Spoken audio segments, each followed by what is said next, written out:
అడవిలో భయంకరంగా అనకొండ అరుస్తూ తిరుగుతూ ఉండగా ఒక పెద్ద చాటున గ్రద్ద, పావురం, కొంగ, కాకి, చిలుక, పిచ్చుక భయంగా ఒకదాని మీద ఒకటి నిలబడి ఏమాత్రం సౌండ్ చేయకుండా ప్రాణాలు గుప్పెట్లో పెట్టుకుని ఉంటాయి. అనకొండ ఒక్కసారిగా వాటి ముందుకొచ్చి గట్టిగా నోరు తెరుస్తుంది. అంతే, ఆ చెట్టు చాటు నుంచి పక్షులన్నీ ఒక్కసారిగా పోతాయి. అనకొండ వాటిని చూస్తూ గట్టిగా అరుస్తూ ఉంటుంది. పక్షులన్నీ ఒక చెట్టు మీద వాలాయి. అసలు ఈ అడవిలోకి అనకొండ ఎలా వచ్చిందే పావురమ్మా? నాకు మాత్రం ఏం తెలుసే పిచ్చుక. ఈ అడవిలో మీరెలా ఉంటున్నారో నేను అలాగే ఉంటున్నాను. అనకొండ ఎలా వచ్చిందో నాకెలా తెలుస్తుంది చెప్పు? నేనేమైనా దానిని పెంచుకుంటున్నానా? లేదంటే ఆ అనకొండ నన్ను దత్తకు తీసుకుందా? మాట్లాడితే మీనింగ్ ఉండాలి పిచ్చుక. తప్పు చేయనప్పుడు నువ్వెందుకు అంతలా మాట్లాడుతున్నావు? అది కూడా మనలాగే ఈ అడవికి బతుకు తెరువు కోసం వచ్చి ఉంటుంది. నాకు మాత్రం అలా అనిపించడం లేదు. అది మన పక్షుల మీద పగతోనే ఈ అడవికి వచ్చినట్టుంది. అంత ఖచ్చితంగా ఎలా చెబుతున్నావు కాకి? అది మనల్ని తప్ప ఇతర జంతువుల్ని వేటాడుతుందా? అది గమనించారా? అవును కాకి, నువ్వు అన్నది నిజమే. బాగా ఆలోచించి చూస్తుంటే అనకొండ ఈ అడవిలోకి పగతో వచ్చినట్టుగా ఉందనిపిస్తోంది. తెలివి లేకుండా మాట్లాడక్రద్దా. అనకొండకి మన మీద పగెందుకు? మనం దాని మీద దాడి చేయలేదు, ఎలాంటి హాని కలిగించలేదు. అనకొండ అలాంటప్పుడు మన మీద పగ పెట్టుకొని రావడం ఏంటి? సిల్లి కాకపోతే. ఓ చిలుక, నీ సిల్లి మాటలు పక్కన పెట్టండి. అనకొండ ఈ అడవిలోకి రావడానికి కాకి కారణమని నేను అనుకుంటున్నాను అని పావురం అనగానే కాకికి కోపం వచ్చింది. ఇది మరీ బాగుంది పావురమా. అడవిలోకి ఏదొచ్చినా నేనే కారణమా? కాదని నువ్వు ప్రేమించే పిచ్చుక మీద ప్రమాణం చేయి కాకి. పిచ్చుక మీద ఎందుకు చిలుక? కావాలంటే నీ మీద వేస్తాను. నేను అబద్ధం చెబితే నువ్వు పోతావు, లేదంటే ఉంటావు కదా. అయినా కాకి, నువ్వు అనకొండ దగ్గరికి ఎందుకెళ్ళావు? నేను దాని దగ్గరికి వెళ్ళలేదు. ఓహో, ఈ అడవిలో నువ్వే అందంగా ఉన్నావని ఆ అనకొండే నీ దగ్గరికొచ్చిందా? మాటలు పక్కన పెట్టి నిజం చెప్పు, లేదంటే నేనే నిన్ను తీసుకెళ్ళి అనకొండకు పట్టిస్తాను. అడుగు పిచ్చుక, కాకిని అనకొండ దగ్గరికి ఎందుకు వెళ్ళిందో, ఇప్పుడు మనకి ప్రమాదం ఎందుకు తీసుకొచ్చిందో అని పావురం చెప్పగానే పిచ్చుక కోపంగా కాకిని చూసింది. కాకి ఏం మాట్లాడకుండా తలదించుకుంది. అప్పుడు పిచ్చుకకు అర్థమైంది. అనకొండ అరుస్తూ పక్షులున్న చెట్టును చూస్తూ ఉంటుంది. గ్రద్ద అనకొండని చూస్తుంది. అనకొండ ఏం చేయబోతుందో గ్రద్ద పసికట్టింది. పదండి పదండి, ఆ అనకొండ మనమున్న చెట్టు దగ్గరికొచ్చింది. అది చెట్టు చుట్టుకొని చెట్టుని నేలమట్టం చేయబోతోంది. అదే జరిగితే మనం చెట్టు కొమ్మల్లో చిక్కుకొని ప్రాణాలు పోగొట్టుకుంటాం. పదండి అని గ్రద్ద ఎగిరిపోతుంది.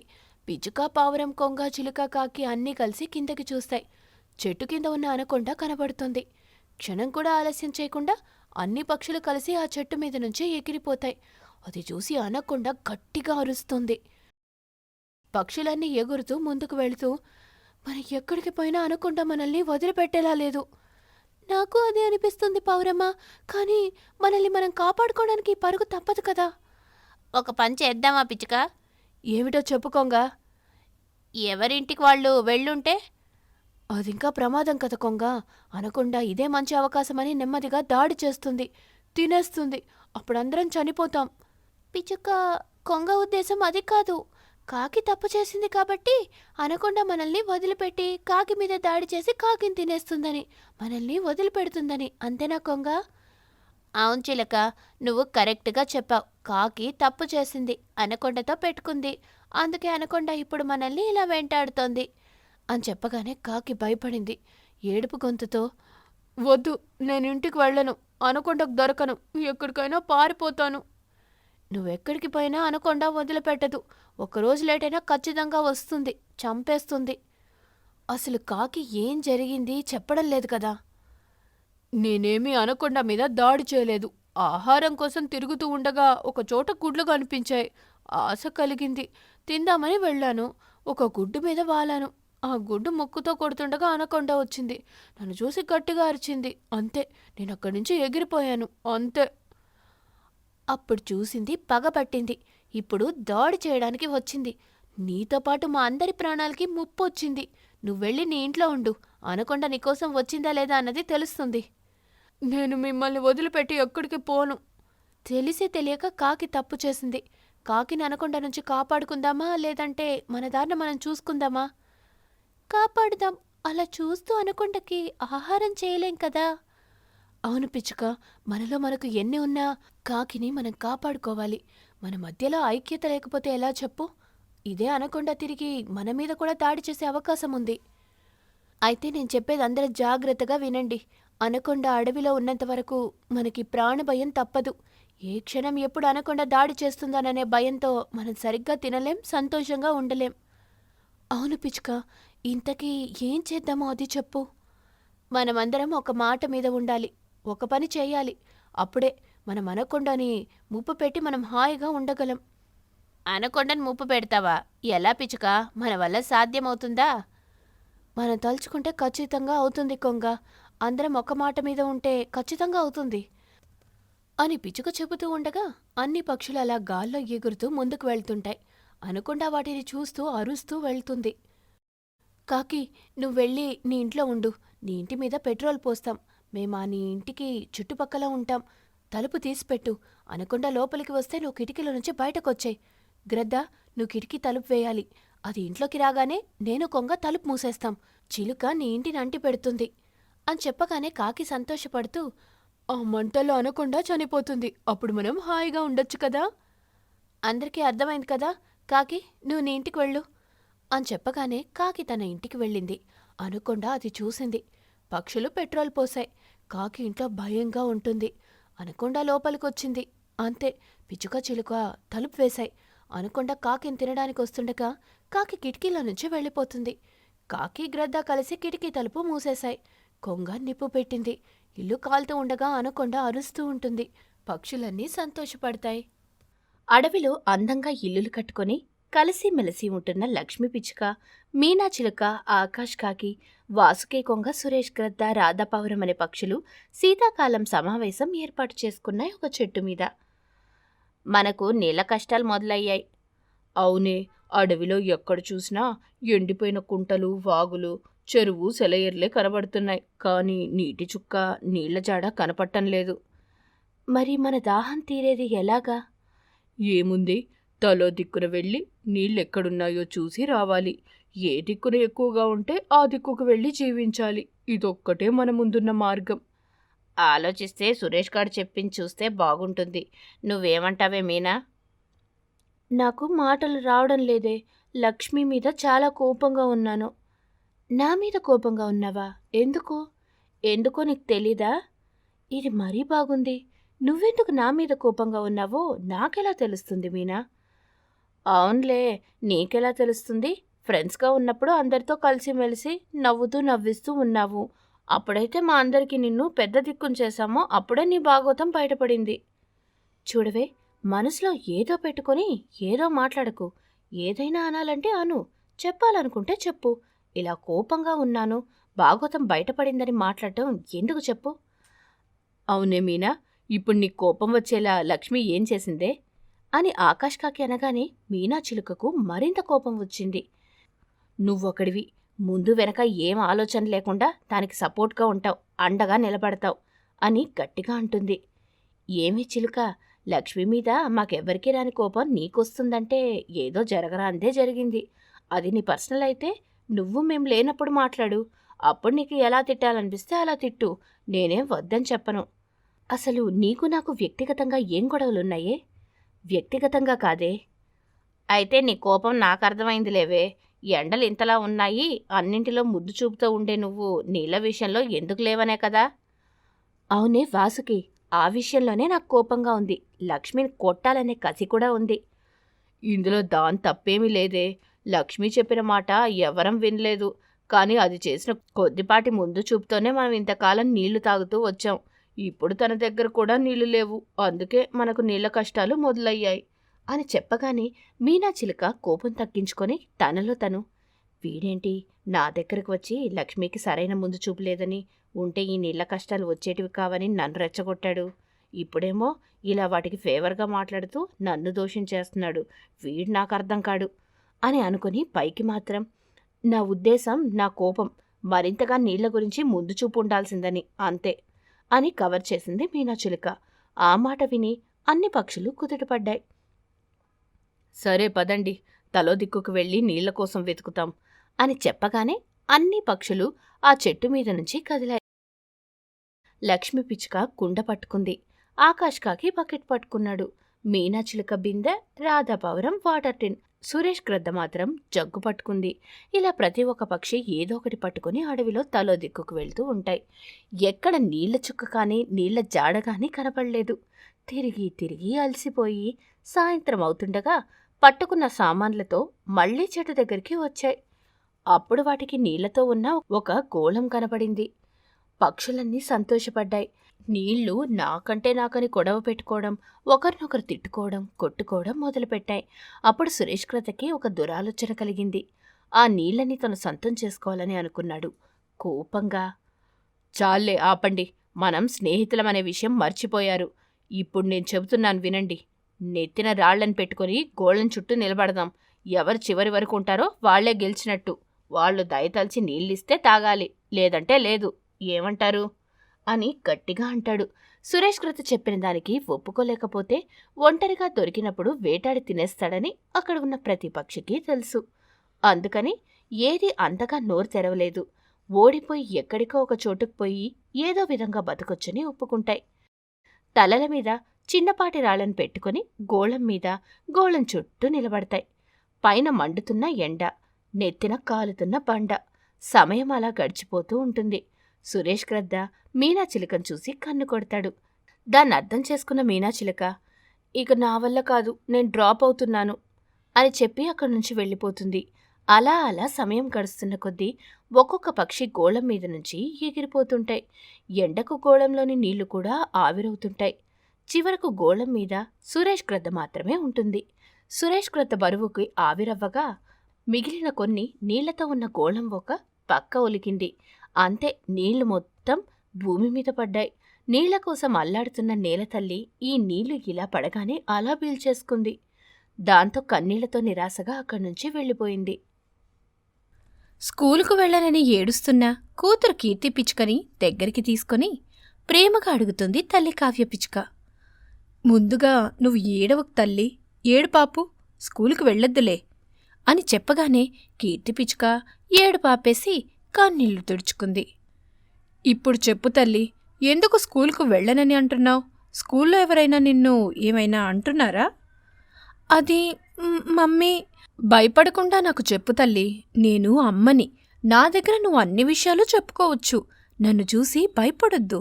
నేనేమి కొట్టను, తిట్టను. అది మమ్మీ, మరి నా స్కూల్లోకి రాధపౌరం అని కొత్త టీచర్ వచ్చింది. తను చెప్పిన హోంవర్క్ చేయకపోయినా, చెప్పింది చదవకపోయినా దారుణంగా కొడుతోంది. అది ఘోరమైన పనిష్మెంట్ ఇస్తుంది. నిన్నెప్పుడైనా అలా కొట్టిందా? అవును మమ్మీ, కొట్టింది. నిన్న నేను క్లాస్ రూమ్లో బుద్ధిగా రాసుకుంటున్నాను. మేడం వాళ్ళ అమ్మాయి అల్లరి చేసి నా పేరు చెప్పింది. అంతే, అల్లరి చేస్తావా అంటూ ఐస్ గడ్డల మీద నిలబెట్టింది. చల్లగా ఉండటంతో నేను అటు ఇటు కదులుతుంటే ఒక చేతిని వాళ్ళ అమ్మాయి గట్టిగా పట్టుకుంది, మరొక చేతిని సురేష్ గ్రద్ద కొడుకు పట్టుకున్నాడు అని చెబుతూ మళ్ళీ ఏడవడం మొదలుపెట్టింది. కూతురు అలా చెబుతుంటే తల్లి కావ్య పిచ్చుకకు చాలా బాధేసింది. కన్నీళ్ళొచ్చాయి. కూతుర్ని పట్టుకొని బోర్న ఏడవాలనిపించింది. కాని తను ఏడిస్తే కూతురు మరింతలా భయపడుతుందని దుఃఖాన్ని లోపల దాచుకొని కన్నీళ్ళని తుడుచుకుంది. నువ్వు రెస్ట్ తీసుకో తల్లి, నేను స్కూల్ దగ్గరికి వెళ్ళి మాట్లాడి వస్తాను. వద్దు మమ్మీ, వద్దు. ఇప్పుడు వెళ్ళి అడిగితే మళ్ళీ నిన్ను కొట్టదు తల్లి. నువ్వేం భయపడకు. పిల్లలు తప్పు చేస్తే మందలించాలి, కానీ ఇలా భయపెట్టకూడదు. నీ ఫీజు కట్టేది ఉంది కదా, ఆ డబ్బుల కోసం వెళ్ళొస్తాను తల్లి.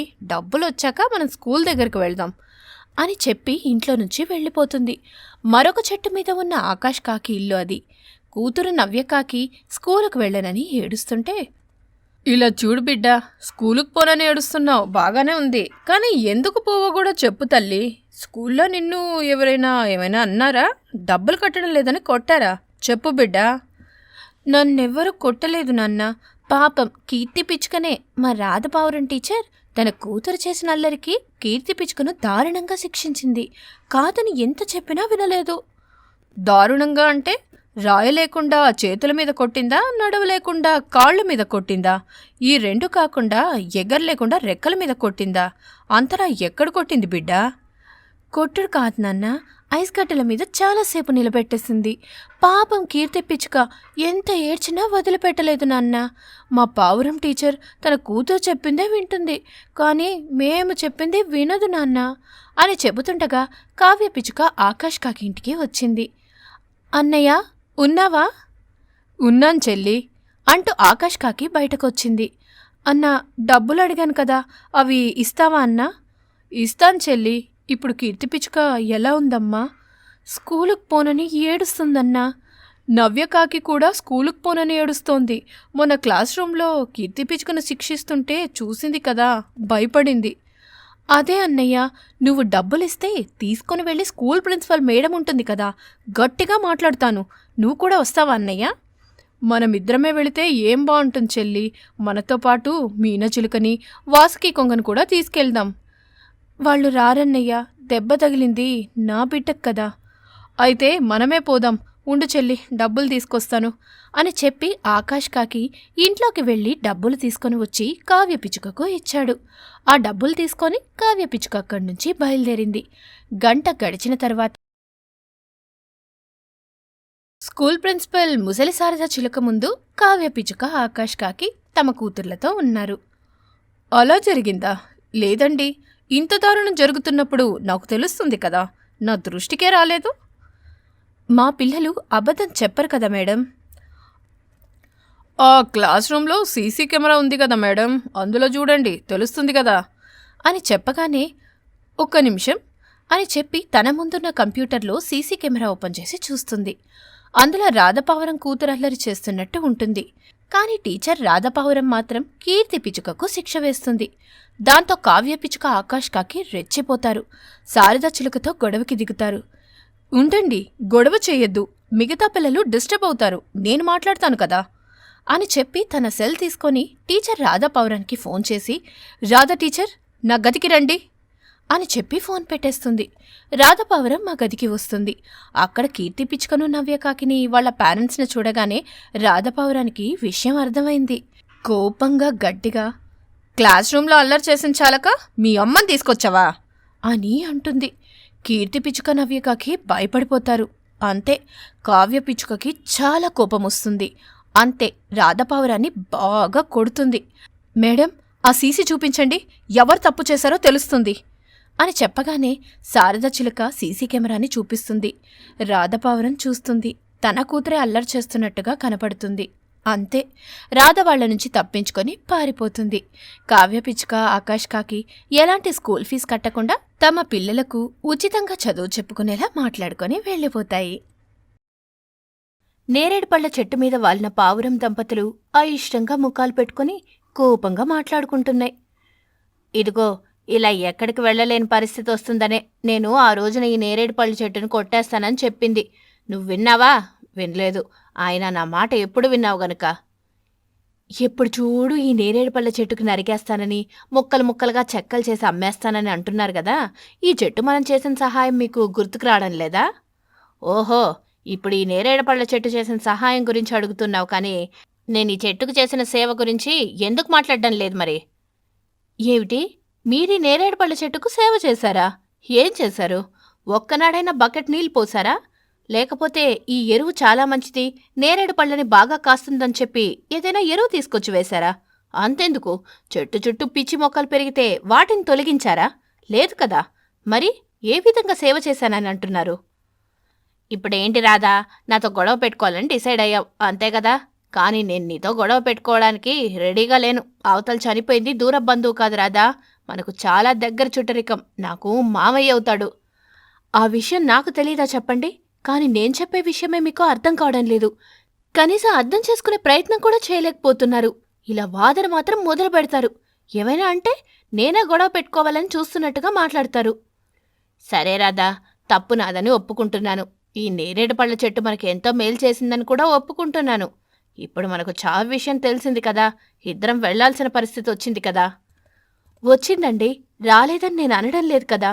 నిండుగా కాసిన పళ్లతో ఉన్న చెట్టును వదిలిపెట్టి ఇద్దరం వెళ్లడం బాగుండదు. నేను చెట్టుకు కాపలా ఉంటాను, మీరు చావుకు వెళ్ళరండి. ఓహో, నీ తరం బంధువుల చావులకు, చుట్టాల మరణాలకు మాత్రం ఇద్దరం వెళ్ళాలి. నేను రానంటే ఏడుపు మొదలు పెడతావు. నా తరపు వాళ్ళు చనిపోతే మాత్రం నేనొక్కదాన్నే వెళ్ళాలా? నువ్వు రావు, అంతేనా రాధా?